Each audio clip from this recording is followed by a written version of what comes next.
Hello and welcome to episode 121 of the Clean Energy Show. I'm Brian Stockton. I'm James Whittingham. This week, all Teslas now have a chime to tell you when the traffic light turns green.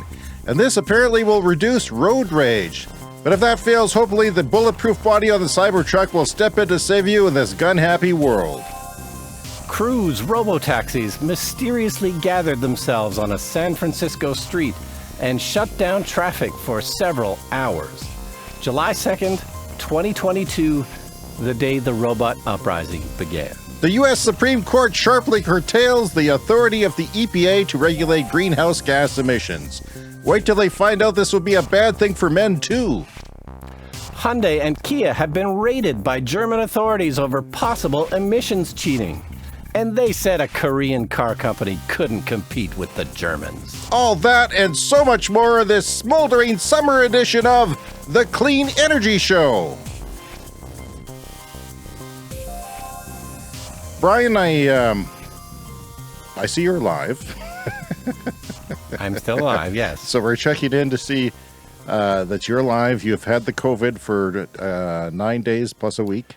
Well, I did have that green reanimator injection to bring me back to life, but other than that, I'm good. And I have to know how you said you were 95% last week. Yeah. What are you this week? I'd say 99%. 99%. How is your COVID fog? Again, 99%. I mean, my math isn't so great, but I think that's about right. Where do you find yourself struggling with the fog business? Well, it is pretty much resolved itself, but it just, it's hard to describe. It's just, it's a fog. I don't know. It's a fog? Yeah. It's like there's a fog in your head and everything's... People ask me, what does that mean? Well, I mean, you expect me to be able to explain it? I don't know. You can't use this as a crutch now, you know. James, I can't do a show this week because I have the COVID fog.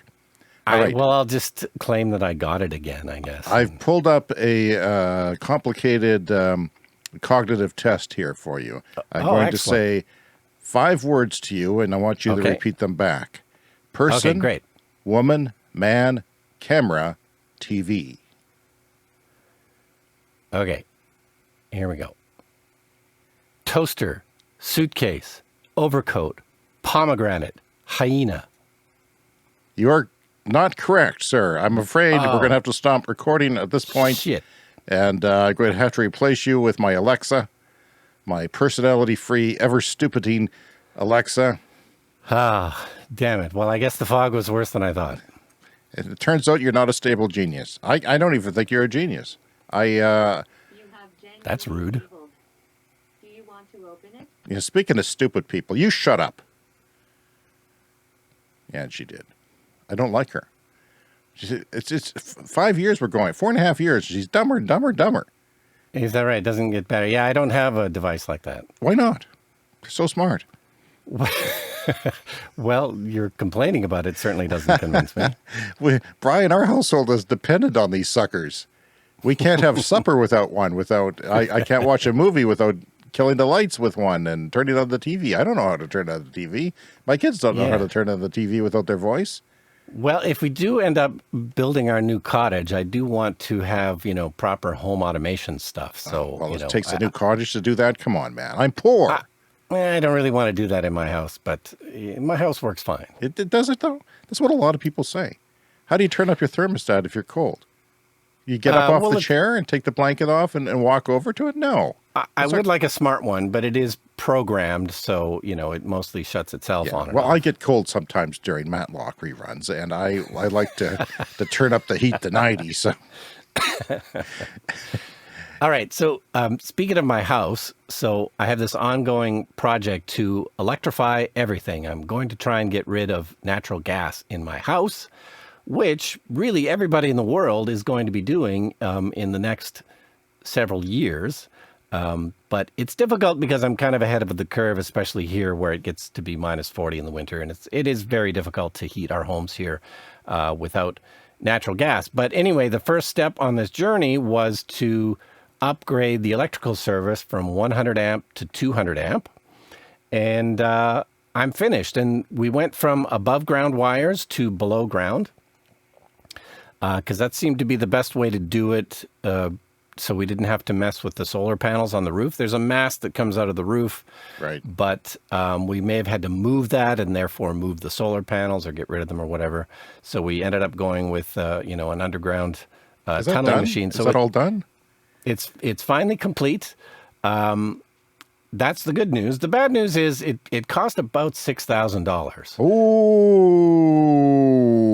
Yeah, so it's more obviously than I would like, but I really felt like it was the necessary first step on this path to getting rid of our gas cooktop, gas water heater, and gas furnace. So we really needed that. We were at the limit of our electrical box. So this is going to be a huge thing in the coming years. Like every house in this neighborhood is 100 amps.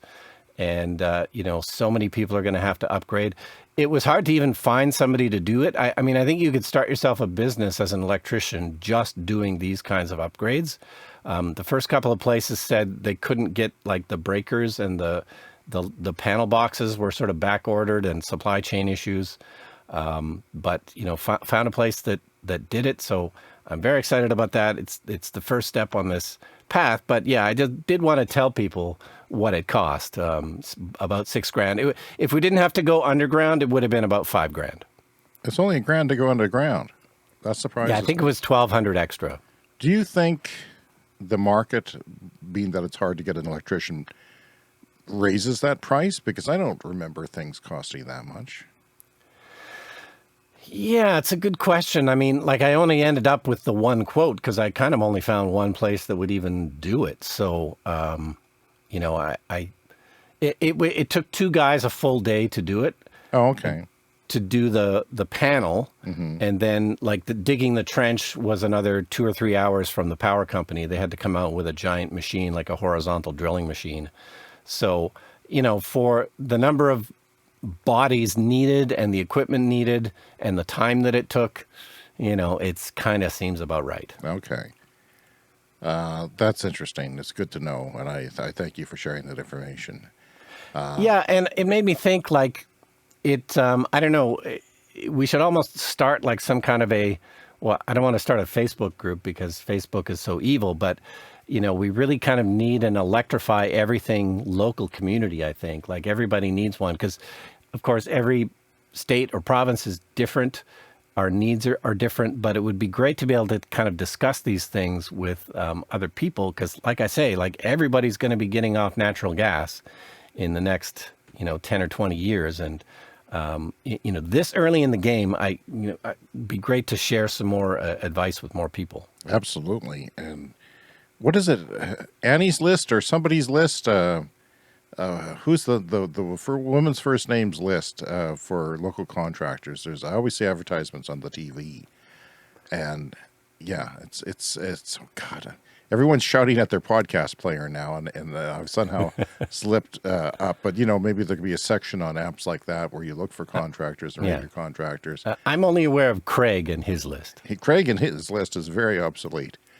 And pretty much only served deviant sexual behavior until that was taken away. So, yeah, I don't know. Does anyone use Craigslist anymore? Probably have more people shouting at me. That's how I found your podcast, James.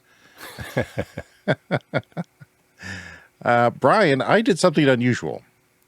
A friend of mine came to town to see the football game, and he wanted to see me. And I haven't had any visitors in 2.5 years. Yeah. Now, I was starting to loosen up my my COVID morals, and Sure. But you scared the daylights out of me. Your infection and your potential lingering effects. The COVID fog. I mean, I was born with COVID fog. I don't need another fog to put on top of that. I was worried. I was a little cautious about doing that. But I did have him over, and I had another person over, and then my kids all joined in, and we had a couple of hours of discussion and talk and stuff like that. And he's a divorced man who just bought a car. And he wanted to buy an electric car, but instead he bought a Honda Civic Coupe, which is pretty much the divorced dad's car if you're not a high school student. So you're either a high school student with some money, how you're a divorced dad without money. It doesn't have great credit. And that's what you, it just looks like a divorced dad's car. It's red too, like it's just sad. And he said, don't talk about me on the show. So I said, screw you.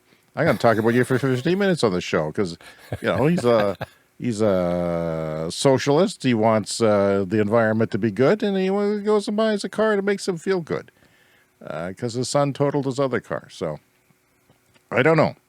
I'm still talking about him.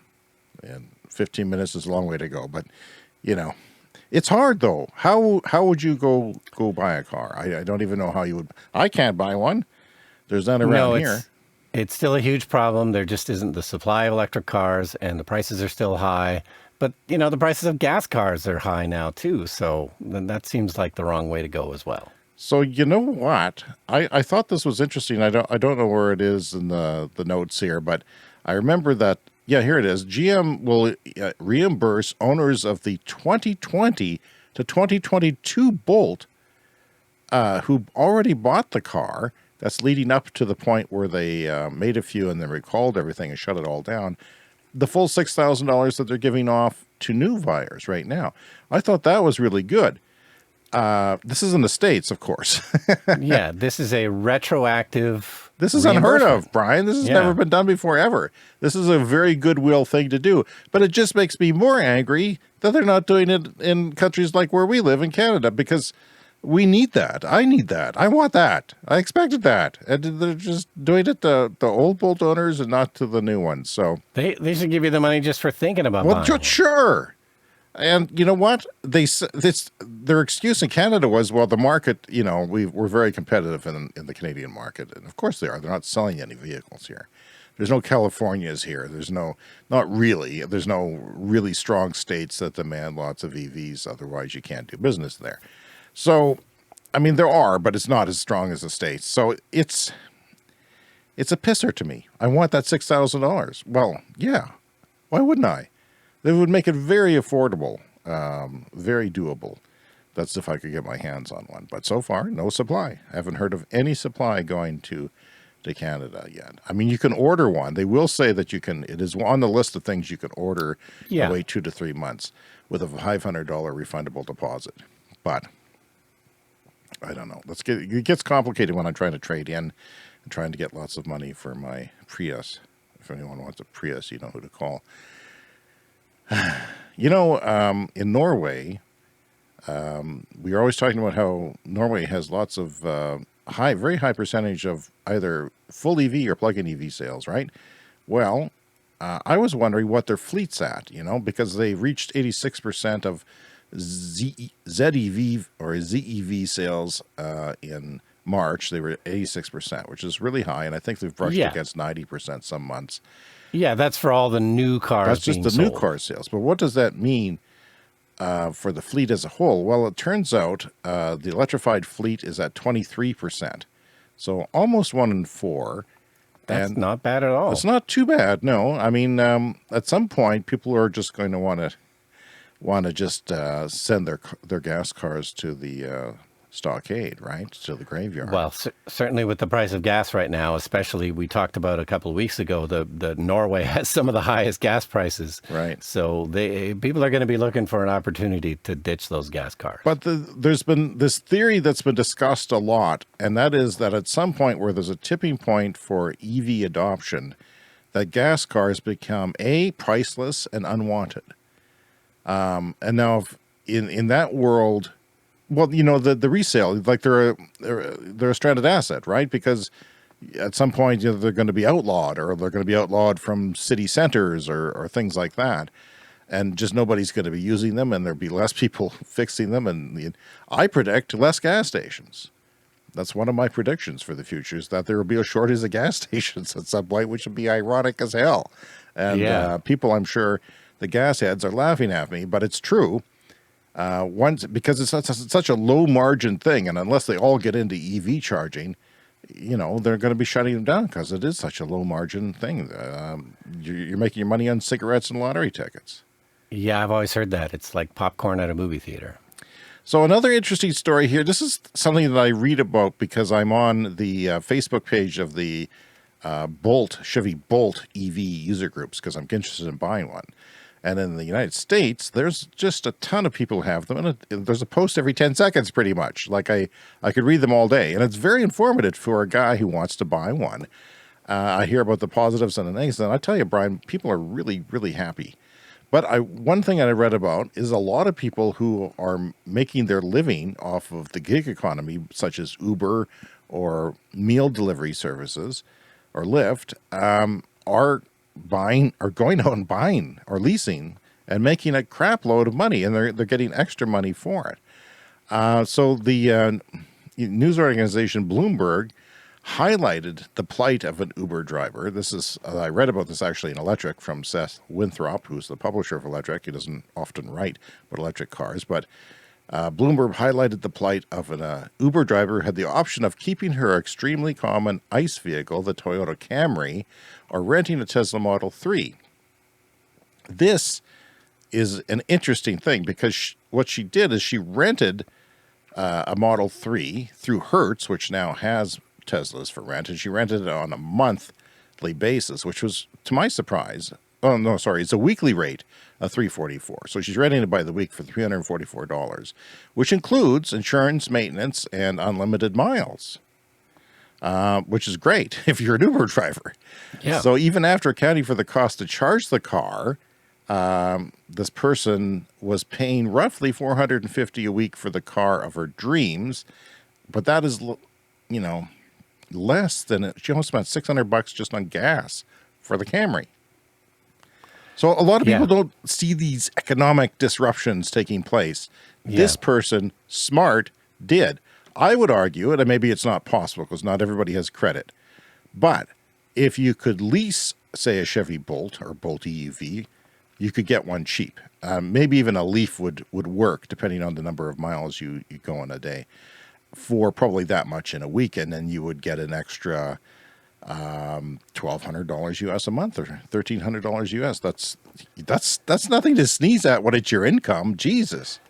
Now, I remember a story from 5 or 6 years ago about a cab driver in Montreal who went out and bought a Tesla Model S to use as a cab.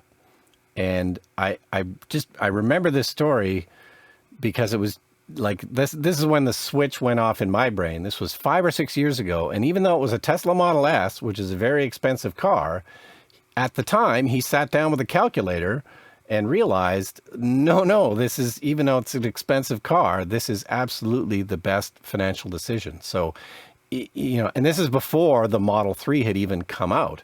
So, the case is even stronger for, the cheaper the car is. But even with a Tesla Model S 5 or 6 years ago was the best financial decision for a cab driver in Montreal. Or even a Model Y, which is a little bit bigger version of the 3, kind of gearing towards a small SUV. Even that would be a lot cheaper than an S nowadays. So that's interesting. Lyft and maybe some of the others, but I know Lyft has a program where if you drive an electric car, they pay you extra and you charge extra. You say, I want an electric car to take me to the airport because I'm environmentally concerned and that would make me happy. You pay an extra buck or two. Well, you get an extra buck or two as the driver. It goes completely to the driver. Yep. And so if other people are doing that, then hey. Like, if I ever travel again to another city and I have the option of clicking electric car on the the Uber or the Lyft app, I will absolutely do it. Why wouldn't you? You'd probably get a smarter driver too. They were wise enough to figure it out. Someone who understands math. And maybe understands, safe driving too. I don't know. It's just a thought. And, Tesla Model 3 is probably one of the safest cars in the world, if not the safest car in the world. So you want to protect your buttock, you get into a Model 3 when you're using ride-sharing services. So I thought that was really interesting. And, hell, they should break out the Leaf and start doing deliveries in the evenings. You know what I'm saying? Totally. It's very interesting. And I see all these people, Brian, because we go to Taco Saturday festivities every Saturday because they have a deal on tacos. And we sit in the parking lot, we eat our supper and have a good conversation. It's the best we could do for a date night in pandemic times. And I saw all these these Lyft, or not Lyft, but, food delivery services come and go. Like constant stream of them go to the other restaurants that were on that parking lot. And they're all driving really inefficient cars, like SUVs and old clunkers and things like that. And I'm thinking, wow, I mean, you could do so much better. A shout out to Derek Green, who sent us virtually a postcard, a picture on Twitter of him camping in the Rocky Mountains of Canada, Banff National Park. He's got a Tesla. Is that a Model 3 in the picture, Brian? Yeah. He's got a camper and a pickup truck, and he says, so cool driving electric through the mountains. And I can attest to that partially because I've driven, my hybrid, which goes into EV mode when it's going slow. It's wonderful to just make no pollution and no noise. You just feel like less of a jerk. Yes. Like you're just ruining nature a little less. You can look nature in the eye, literally, a bear on the side of the road, and say, I'm not doing anything terrible to you right now. I'm keeping my distance and I'm not polluting. And yeah, you can look nature in the eye. So I thought it also was interesting that Tesla is now using data from its cameras for improved seatbelt pretension before a crash. Now, pretension is something I learned about when we were doing the show early on. There's actually an explosive device, like an airbag, that tightens your seatbelt. Because I'm always worried about, I was always told in school when we took driver training to have your seatbelt really tight against your hip bone. Now my hip bone is lost. I don't know where it is now. It's under a lot of stuff, but it's there somewhere. And I felt like, okay, if I get into an accident, it's not going to be good for me. But they tighten hard. And Tesla is now using its cameras to even make Teslas safer than they were before somehow. I don't know how they're doing it. I haven't been able to find out how. Like, is it just I think it wants to use them more often, in different kinds of crashes. Yeah, I mean, the key thing here is that the Tesla is a fully digital car. And while there are certainly some decent competitors in the electric car space, I don't think anybody has gotten close to Tesla in terms of digitizing everything. Like every aspect of the car can talk to the computer in some way or another. So you can make these kinds of adjustments and, it's a robot basically. And you can operate the robot. You can train the robot and make it work better. So you wanted to talk about cruise robotaxis in San Francisco. Yeah, so we were mentioning this recently on the show that Cruise is finally taking fares. People are paying to take rides in robotaxis. Anyway, there was an incident, a robot uprising. This is from Drive Tesla Canada. A group of GM Cruise robotaxis shut down a multi-lane thoroughfare in downtown San Francisco for several hours. So more than a dozen of these Cruise robotaxis stopped on the street and essentially shut down the road, causing a big traffic jam. And they don't know what happened, but General Motors employees had to go out and manually drive the cars off the road. Oh, no. To resolve the issues. So, this is obviously early days. We talk about this a lot. This kind of robotaxi's got to start somewhere. And there was another story a few months ago where they were continually driving down a street and making a U-turn or something.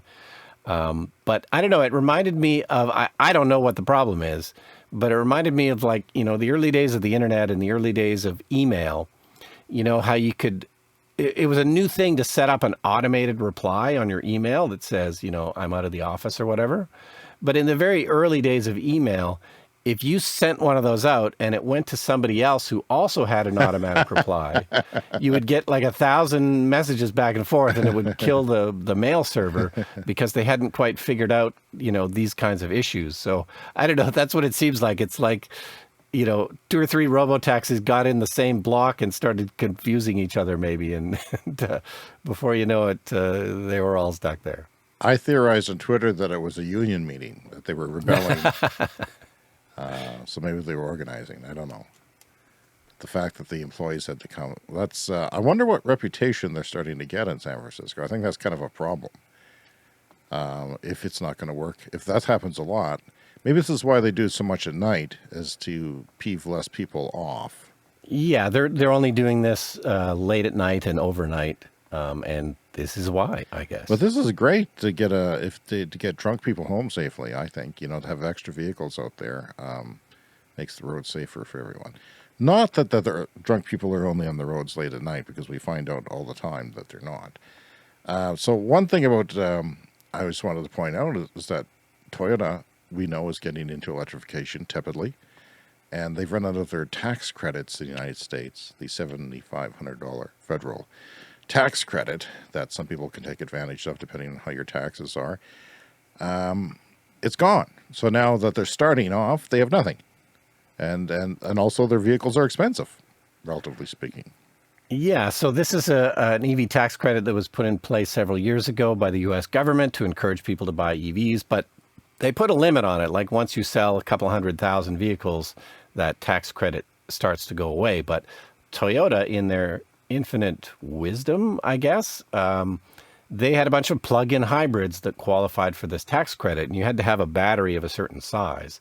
So it kind of feels like they just made the battery big enough to qualify for this subsidy. But, now that they're getting into, these are plug-in hybrids, which is not the best stopgap measure. So now that they're into full EVs, they've run out of these tax credits. They've run out of that advantage. So they appear to have squandered it. Now, there's still the talk of this tax credit being renewed in some way, but this talk has been going on for a very long time now with no resolution in sight.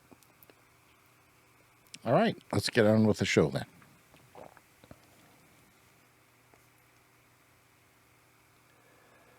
Okay, so we've talked before about Volkswagen and also BMW getting caught up in this emissions scandal stuff. Volkswagen most notably, but BMW as well had to pay a big fine at some point. Volkswagen, executives even went to jail for this. This is some that never stuff. Happens.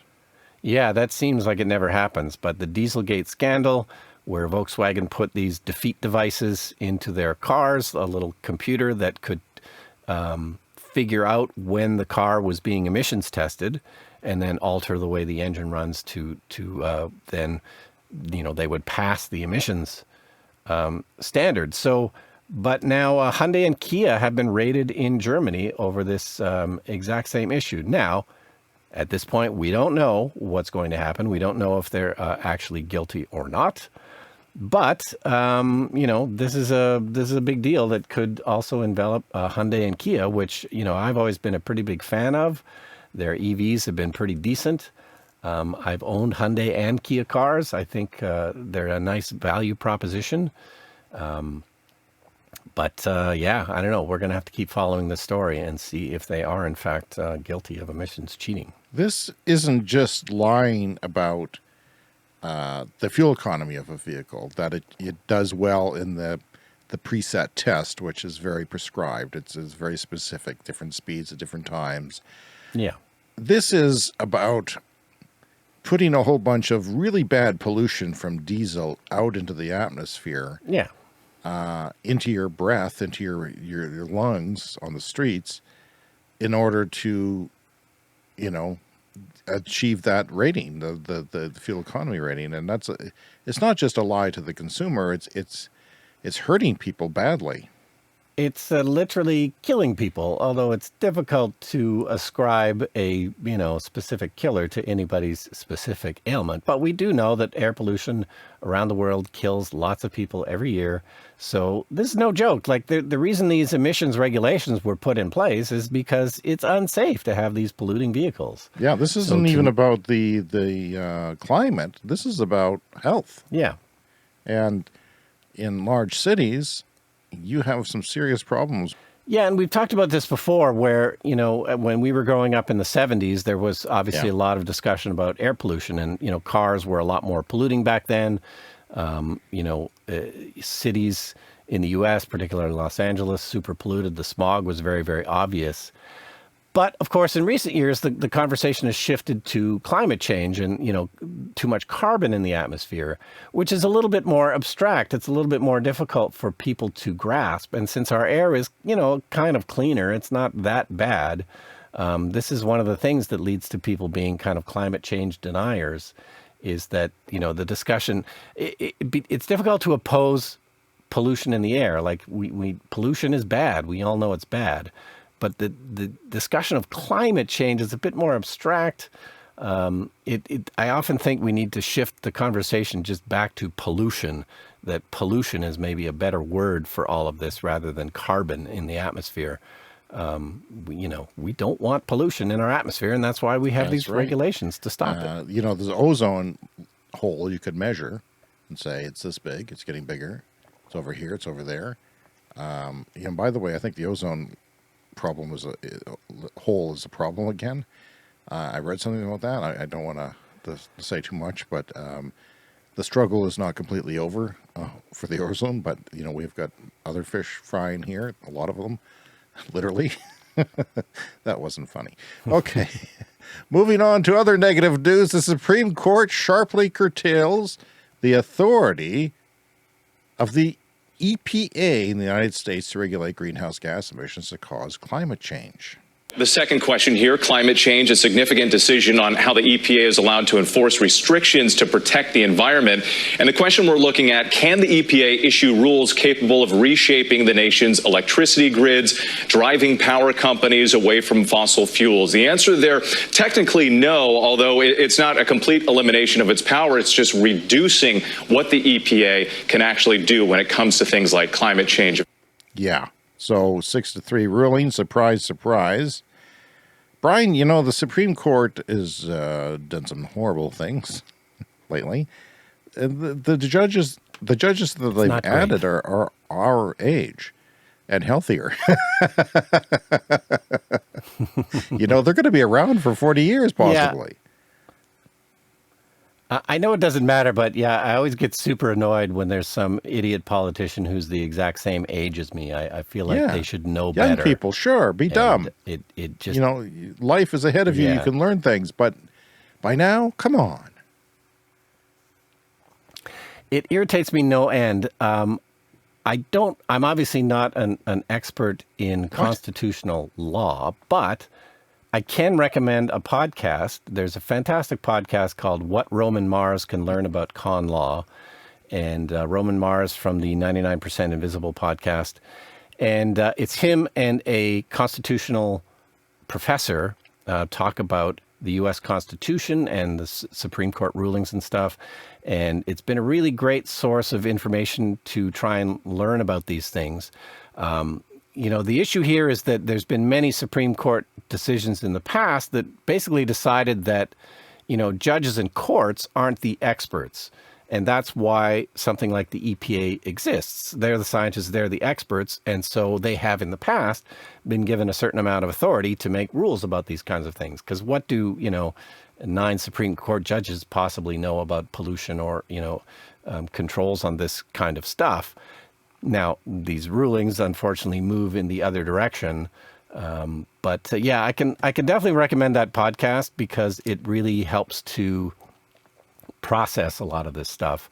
The recent Supreme Court decisions have been discussed on the show, and it was a really good way for me to process the events, and it does it in a it's all awful, but it does it in a way that is I don't know. It's a great way to process the information. Okay. Well, for a guy who steps away from the news, you're getting pretty deep into it with this, it sounds like. Well, I really love those kinds of news sources that, in a way, like desensationalize the news because, you spend too much time on Twitter. It's just a constant outrage. And there's lots of things that are legitimate to get outraged about, but constantly going online and outraging yourself every 2 minutes is just not healthy. So I love those kind of news sources that take that news and kind of desensationalize it and break it down and talk about it in a calm and productive manner. All right, so the 6-3 ruling. The court decides with conservative states and fossil fuel companies in adopting a narrow reading of the Clean Air Act. The ruling recognizes the EPA's authority to limit emissions from the power plants, but it means that the EPA and other federal agencies' options for doing so are reduced. Now, here's Elena Kagan, one of the justices, countered and said this, and you might like this, is whatever else this court may know about, it does not have a clue about how to address climate change. Exactly what you were saying. And she goes on, yes. And let's say the obvious. The stakes here are high, yet the court today prevents a congressionally authorized agency action to curb power plants' carbon dioxide emissions. The court appoints itself instead of Congress or the expert agency. This is exactly what you were saying. The decision maker on the climate policy. I cannot think of many things more frightening. Respectfully, I dissent. And Brian, so do I. Al Gore has come out with an op-ed, and he said states and local governments have power too. He says not to worry too much because these lower bodies of government represent a lot of people. They can take action, and corporations, the larger corporations are taking action, not oil companies. They pretend to be, but some of the bigger tech companies of the world are doing good things. And somebody, Michelle on Electric, wrote an op-ed saying that there are things we can do both in private and public sectors that we're doing now, and we can continue to do, despite the mess of a ruling that we can do to, reduce emissions. The Biden administration will have to fight hard to get renewables accelerated, and Congress must do stuff. But meanwhile, the private sector is in the midst of an electrification revolution, which is true. The court ruling might slow that momentum, but it won't stop it. So screw you, Supreme Court. And by the way, you can't stop abortions either. You can only make them less safe. There, I said it. So, there is apparently things that the Biden administration could still do in spite of this ruling, but they kind of got to get off their asses and do it. And as we've said many times on this podcast, the revolution can't be stopped. When clean energy is just cheaper and better, that will eventually win over. So this, slows things down, but it doesn't stop it. Brian, I don't see any more stories from you on the script. That's it? Did we even cover your two things? Oh, okay. Yeah. All right. James will take the wheel. All right. Where are we? 38 minutes. Okay. A new study in the UK shows that 100% of new car buyers in the country are ready to go electric for the right price. This surprises me. I didn't think it would be like that. Sounds freaky to me. 100% are ready to go electric. I mean, UK is a different place than North America, but when it comes to this stuff, but wow. Well, for the right price. I mean, cheaper, that can mean a lot of things. Let me go on. It says in the UK, an annual driving away from fossil fuels report surveyed car buyers, and in 2011, less than 1% said they would consider an electric car. And I would be in that 1% back then. And even if it was at the price parity with fossil fuel vehicles, that's just 1%. And that number went up to only 2% in 2015. Wow. Now in 2022, the number is surprisingly already 100%. And this is when you include plug-in hybrids, which I'm okay to do. I'm okay. Let's put that in there. So as long as battery electric vehicles and plug-in hybrids were sold for the same price as conventional cars, 100% of the 2,000 new car buyers in the UK surveyed for the Driving Away from Fossil Fuels report indicated they would opt for one. That's, wow. 2,000 is the type of thing that they do for polling. So it's a significant number. It's not one that's going to be full of errors necessarily. Yeah, and they are a little bit further along in terms of this transition, maybe not as far along as Norway, but I think ahead of us here in North America. And of course, it's literally a much smaller country. I think people do tend to drive less there. They don't have the giant pickup trucks that we have, so they tend to drive the kind of smaller vehicles that are kind of more easy to electrify, and they maybe don't need the kind of range that we might need here in North America. So obviously differences, but it's clearly they've passed some kind of a cultural milestone there where like people All absolutely right, Brian, accept it. this one from the New York Times. And it's a little bit off topic, slightly.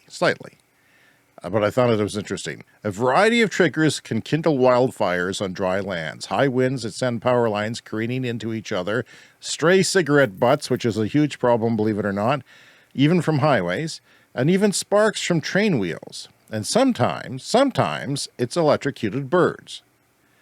Sorry, there's nothing funny about electrocuted birds if you're a bird. No. Although I do have some crows in the area, so I'm very unsympathetic this year. Very loud, and you know what? They go after me. They swoop down at me. Oh yeah, but did you piss them off? Right. You can't piss off the crows, or they will Really? they will hunt Why? you down and kill you. Oh yeah, crows don't forget. Did you fired piss the them hose off? at Did them. you do something?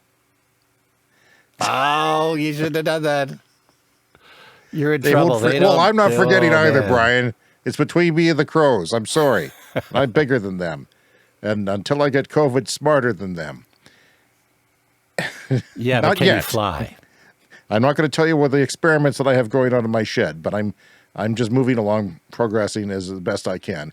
In 2017, a hawk carried a snake, let a 40-acre blaze in Montana because it was carried the snake, and what did it do? It set its lunch down between two wires.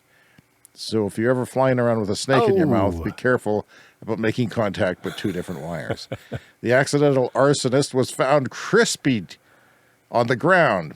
Its well-done dinner still grasped in its talons. And such electrocutions typically occur in places with few trees where a bigger bird species may perch or nest on utility poles. You know what? Some places like where we live put actual nests up in the forest lands. They'll put actual nests up on the utility poles so that the birds don't electrocute Yeah. themselves, because it takes a while to get to remote places like that. So when electrocutions happen, it's not unusual for the water in the animal cells to be instantly turned to steam.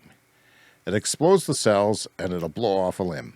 Not to get too morbid, but climate change is making this worse, apparently. So sometimes the bird's plumage ignites and it may be left suffering on the ground. And because the ground is getting drier and drier, especially in the summertime, then we're having wetter springs, which grows vegetation really quickly. Then it gets dry. Then the bird gets electrocuted, falls to the ground, starts a fire. We have to spend millions of dollars fighting it. By one estimate, around 10 million birds may die by electrocution each year in the United States from power lines. That's just in the United States. So we talk about, wind turbines being a threat to birds. Well, there's other things too, like just No, and Windows. Microsoft is the Windows or worst. Windows. Okay. We talked Windows about that Windows. recently on the show. It is a big deal. So to lower the risks of fire caused by birds, utilities can cover the wires on the poles with plastic insulators, which doesn't seem that expensive. It keeps them from frying themselves. This is a simple solution. And that and the utility poles. Brian, that brings us to the exciting lightning round. The lightning round, of course, is where we skim through some of the headlines and end the show on a quick, brief notes of information that's going around the internet. From our friends at Clean Technica, BMW is making its last i3. I considered an i3 when buying a used EV. I thought it was kind of a cool little car. Nobody liked the way it looked because the back door is open in reverse. Larry David drove one for years on this show, Curb Your Enthusiasm. Yeah, they're kind of ugly and weird, but I've always liked ugly and weird cars. I mean, I owned a Nissan Cube, for God's sake, so the unusualness of it always kind of attracted me, and I would still consider a used you know what one, I think. the big thing was, though? There was large sections of the front bumper that were composite, carbon fiber. So carbon fiber. Or they were very expensive. You got a little ding, you couldn't just bend it out. You had to spend, a lot of money replacing that. Yeah. But a lot of cars are like that now, just in the bumpers are all plastic and you basically have to replace the whole thing. But So they carbon sold fiber a would be 250,000 worse. of them during its 8-year product span. And I guess it's over now because they're focusing on dramatically different EVs. The market's quite different than it was in 2013 or 14. And they don't think the i3 has... Well, you know, if they made it a little less weird, maybe it would have been a popular car. But it was a BMW, and people liked it. So Tesla expands their green traffic light chime, cutting down on road rage. Previously, only people with like yourselves with full self-driving beta had this. So when the traffic light turns green, a chime can go off to remind you, so you don't sit there and get honked at. Yeah, I've had this in my car for a few months now. It was added to mine, I guess, because I paid for the FSD, and the light turns green. You get like a little that? chime, ding, and it reminds you to go. It's decent. It's not a groundbreaking feature or anything, but again, if every aspect of the car is digitized like it is in a Tesla, then this is the kind of feature that you can add. And we've all been stuck behind somebody at a red light. It turns green, they don't go, and you get out your baseball bat and you go. Or in kill Canada, you wait for a few minutes and then honk politely. them. Oh yeah, you gotta wait a few minutes. Yeah. Sometimes I hate honking at people because I've been that guy. I've been the guy who misses the light, and I don't want to be feel bad. We all I don't want to make someone feel bad. Other people don't care, but I don't know. Road rage is such a stupid thing. I've experienced it recently and see it all the time, and I know someone who was almost killed by it recently. It's ridiculous. Lighten up, people. The road is not yours. Your car is not a weapon. By the way, you know what I saw the other day? A motorcycle police person pulling over a car in my neighborhood. Living in Canada, we only fantasized about motorcycle officers. We would see them on Chips. Yeah. In the 70s. Chips. Was it 70s or early 80s? 70s, late 70s. I would say late 70s. Wow, we'd never have that here. Well, finally. I'd live to see it, Brian. I'd live to see it. So the local police department has 2 of them. If only they were electric. I assume we have more horses than motorcycles in our police department. Have you seen a police person on a horse in Regina, where we live? I would say yes. I mean, we're the home of the RCMP, the Royal Canadian Mounted Police. They all come to our city to train. I'm going to say yes. They have a show. They have a horsey show. It's they part put of the on. training. They got a horsey show. You can go see it. The musical ride? Oh, and a friend of ours, Rob Bryington, did a VR thing where you can pretend that you're in the RCMP musical ride by putting on this VR headset. Yeah, I was talking to my friend the other day who works in VR stuff, and I said, VR's dead, isn't it? And he says, nah, people are using it for training. But that's about it. And, you know what they're doing at the place where they were doing heavy VR video games and things? They're doing TikTok filters for movies. Right here in our little city in Canada, they're doing Disney movies and things, TikTok filters to promote those movies. Pretty cool. Hyundai has delayed the next generation of Nexo fuel cell vehicles. I wonder why, Brian. I can imagine why. Is it because fuel cell vehicles are stupid? Yeah. When it comes to the personal car market. Yeah. Hydrogen for cars is nice dead, try, I'm going to declare. 20 years too late. Deleting your period tracker. Don't forget that your EV tracks you too, says Clean Technica, a guest op-ed writer. If you can't find charging stations, this is her tips for those of you in the States who are into deleting your data because of this legal issue. If you can't find charging stations that won't record your whereabouts somewhere, there is an alternative strategy you can use to conceal your destination using decoys. Basically, she says, type in a tourist destination near where you are going for a medical procedure and have that as a waypoint on the way. Mm-hmm. That's the world we live in, Brian. It makes me sad to say that out loud.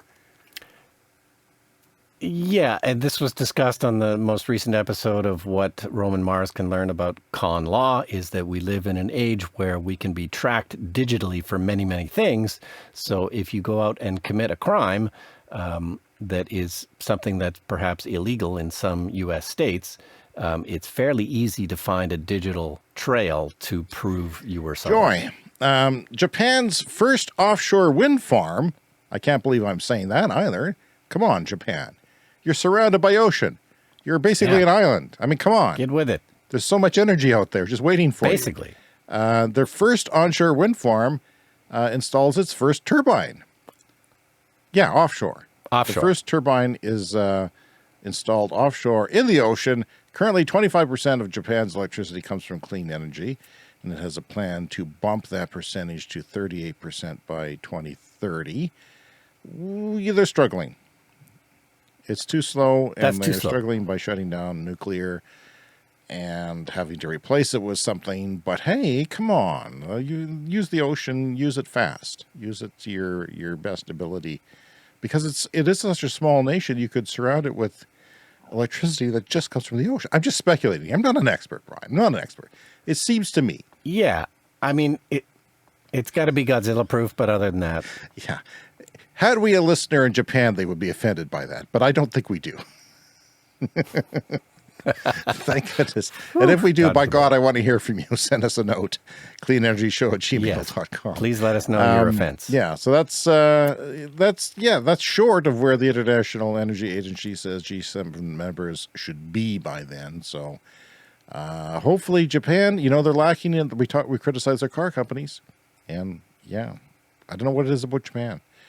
Study finds EV powertrains aren't especially trouble prone, but all the other tech is. What do you have to say about that? Do you think that they're too techy, these cars? That was always a worry of mine. And like when my dad was buying cars in the 70s, he always made sure to try and get a car with like hand crank windows, because back in those days it would be like, the motors would die in your electric windows. So you would get the dumbest car you can. But I think we're past the point of doing that. I think, we've already bought into this technology future. I don't know how big of a problem it's going to be. I guess we'll find out. But, certainly the more complex, the more... From Teslarati, ExxonMobil's CEO shares surprisingly bold prediction for 2040. When asked by CNBC about how Exxon would continue its business in a world where cars are electric, the CEO noted that the oil giant has actually run the numbers. Based on Exxon's own estimates, Woods noted that every passenger car sold in the world will likely be electric by 2040. I predict 80 to 90% by 2030. That's a better prediction. Yeah. And speaking of studies, a new Deloitte study, this is our last story this week, a new Deloitte study puts e-bikes ahead of e-cars as most popular and most attractive electric transportation options.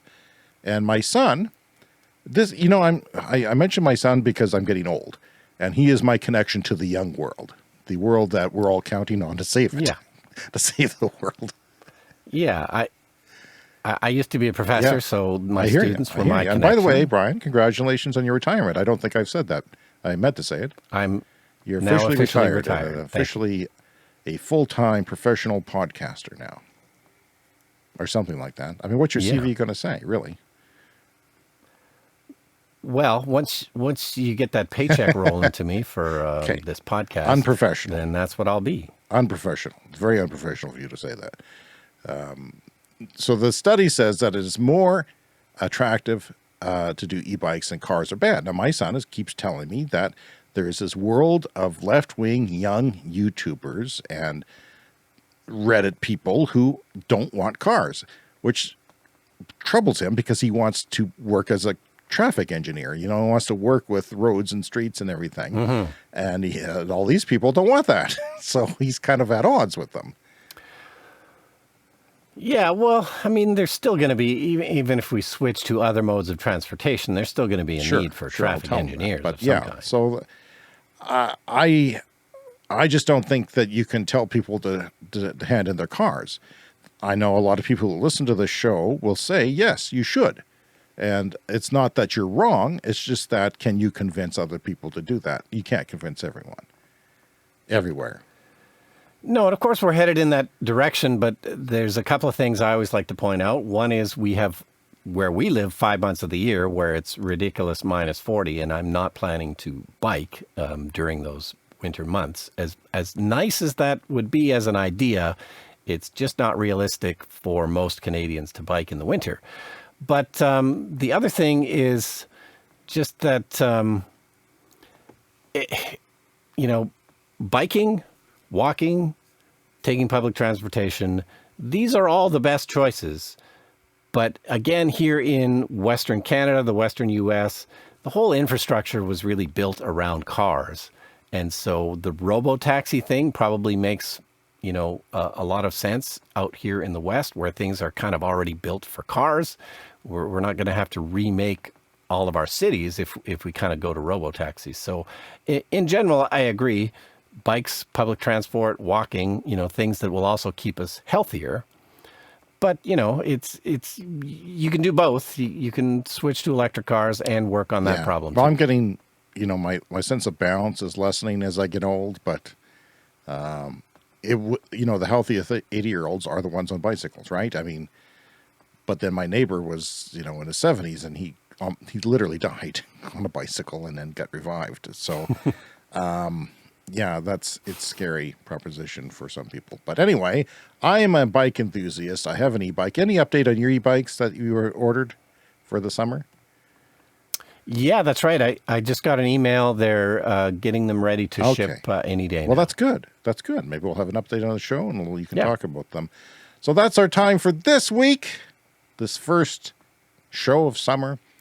If you're new to the show, remember to subscribe on your podcast app to get new episodes delivered every week. Because yes, rain, shine, cold temperatures, warm temperatures, we are here for you at the Clean Energy Show every week somehow. I don't know how. Unless we get COVID. And now that Brian's retired, he has even more to give to the show. So contact us now by email. Our address is cleanenergyshow@gmail.com. We're on Twitter. We're on Instagram. We're on TikTok, YouTube, you name it. We are there. Come find us, and we'll see you next week. See you next week.